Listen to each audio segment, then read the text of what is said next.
What I've learned from plants. Um, we at our sweetgrass study on Tuesday night, we had the leader asked us what we had learned from plants, and right now I'd like to go to June Blackwell, Vicki Dwyer, and Ellen Higdon, Patrice Grant, and Leanne Thomas all had responses. So we're going to go right now to June, who will tell us what she learned from plants. Thank you. Excuse me. Thank you. Number one, we live only because of plants. They produce oxygen, which we are dependent on, of course, for survival. And they are the sole source of all of our food. Without plants, we would not be able to eat. Number two, plants are interdependent. See our seventh principle there. They are interdependent with one another. Different species, different plants communicate. Number three, we are totally dependent on plants, yet we are their worst enemies. We support monocultures where we're raising fields of hybrid corn, which is not allowed to regenerate, soybeans plowed to the ends of the field so that whatever creatures or plants might possibly survive at the edges of the fields are also eliminated. Habitat destruction, huge problem, and horrible consequences in biodiversity that we are responsible for. Number four, great book group. Join, whether you've read this book or not, join in on the, not this coming Tuesday, but the Tuesday afterwards. The diversity of people in this group is amazing. Come from many different backgrounds, multiple different knowledge that they can contribute to this discussion. It's really worth it. And to learn how plants do communicate with one another, as well as hopefully with us if we pay attention, it's well worth it. Please participate in this book group. Thank you. Yeah, thanks for the June. Now could let me see who's next on the Vicki, could you come forward and share your plant learnings from us, for us?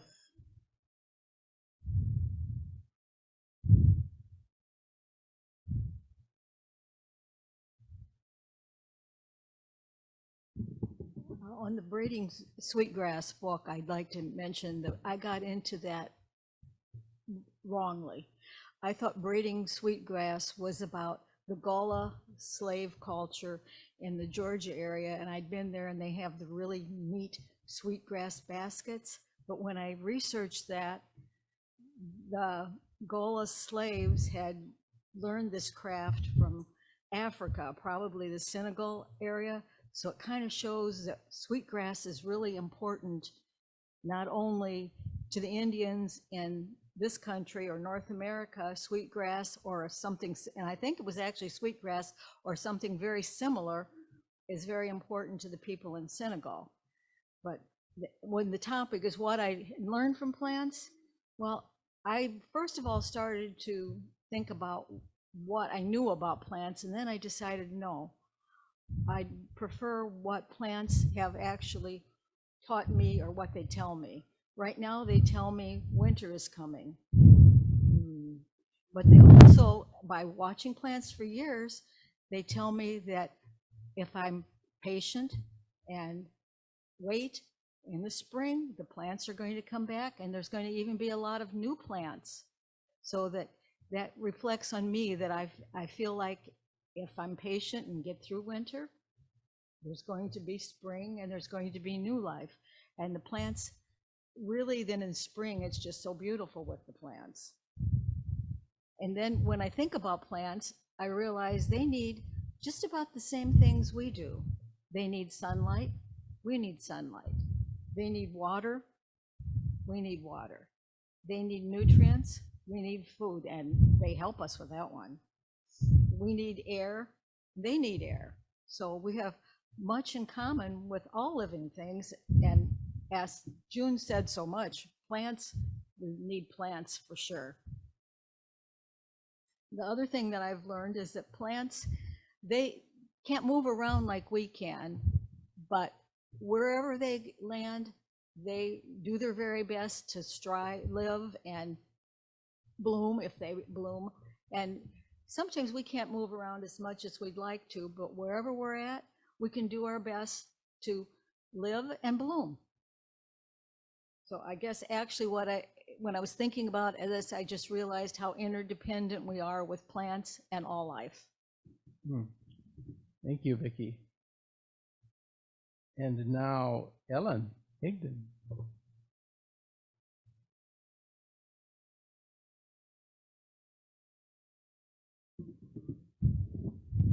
Right, what I've learned from plants, from the book Braiding Sweetgrass by Robin Waller Kimmerer. I had an epiphany last night. You probably didn't plan this, but I wrote all this stuff for days and I have to think about it. But last night I woke up and I realized what I learned from plants is about spirituality. For the first time, I think, I'm beginning to feel it inside me. It's about gratitude for all the earth gives us. And with that gratitude comes responsibility for what we take. It's our job to pay back, to nurture and care for the earth and all of its gifts to us. This book is written by a Native American author who is Potawatomi, which also strikes home with us here. Well, I've long held Indigenous Native American cultures with great respect because they have learned how to live with as little harm to the environment as possible. They have epitomized sustainability. Through this book, I'm learning how that is actually done and the true spiritual gratitude that is the interconnectedness gives us when done well. That is the ultimate gift, I think. Thank you. Thank you, Ellen. And now, Harvey, would you carry the mic back to Patrice, please?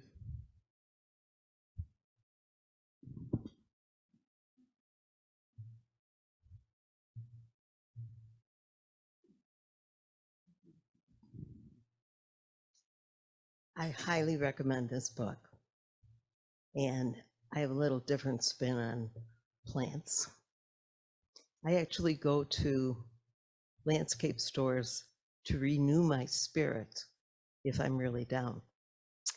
But one of the chapters in this book is focused on goldenrod and asters. And the goldenrod is blooming now, but unfortunately, you don't see too many asters out there in the field. But asters, as a rule, are a very deep purple. And the author had gone to her advisor upon starting college, and the advisor said, "Now you're pursuing a degree in botany. Why?" She said she wanted to know why the asters and the goldenrod grew together. He said, "That's not science." And as she worked through to her PhD, she found the connection between science and asters and goldenrod, which I loved. That what it is that they're complementary colors. And I have a little streak of art in me. And the complementary colors, if you stare at the goldenrod and then look at a sheet of white paper, you will see violet. So she was able to show that the cones in your eyes are scientific, and they make asters and goldenrod something that's really special. Thank you, Patrice. Now our church administrator, Leanne. I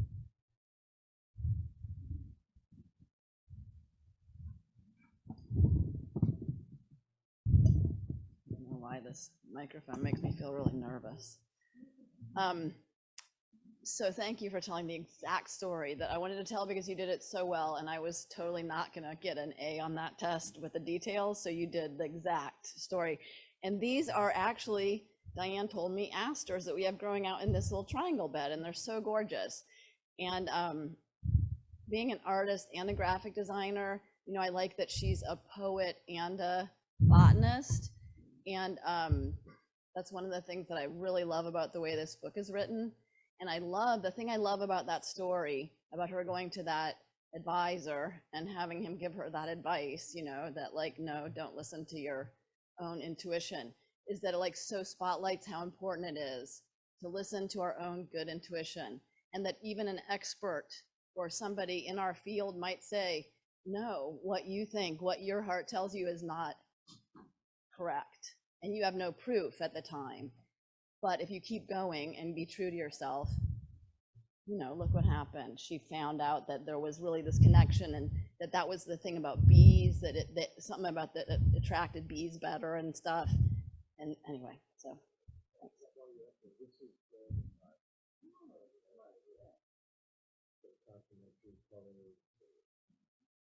Thank you, Leanne.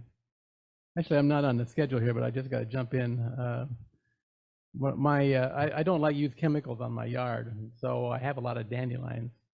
And I don't care that I have a lot of dandelions, but my neighbors care that I have a lot of dandelions, because their dandelions get over on their yard. But I don't use chemicals. So the other day, maybe like a year or so ago, maybe a little over, I was in the Menards, and there was a little device that you could buy like this. It was like a way to destroy dandelions. I thought, aha, now I have you, you little rascals. Well, so I went to work eliminating dandelions. It's a very satisfying machine to use if you're angry, because you plunge these prongs into the earth, and then you rotate it, and it snaps the root off.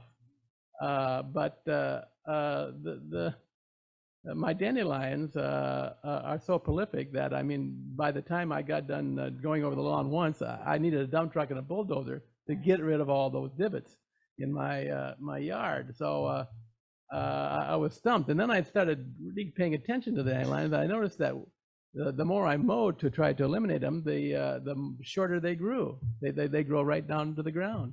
And then the more I used my machine to take a divot out where they were and break the root, the more they seemed to squirt off in one direction or another, so I couldn't seem to find them. And I think, wow, these are some pretty smart plants. And I thought, well, you know, there is a lesson in this for me, and the lesson is that I really need to learn to be more adaptable, for one thing, but that I need to stick to my stuff, stick to my ground, learn how to set my roots deep in the ground that I stand on. That is, for me, my calling into the ministry, and my calling to be here. Actually, I have stories about dandelion wine that I won't include here. So thank you, Tom, for reminding me of that. Anyway, yeah, so that's my lesson. If you want to take part in that book study, just email me, and maybe you'll run the flyer one more time, Leanne, but contact me if you want to take part. It's not too late, and it's we have 2 more sessions. The first session was very lovely. So at any rate,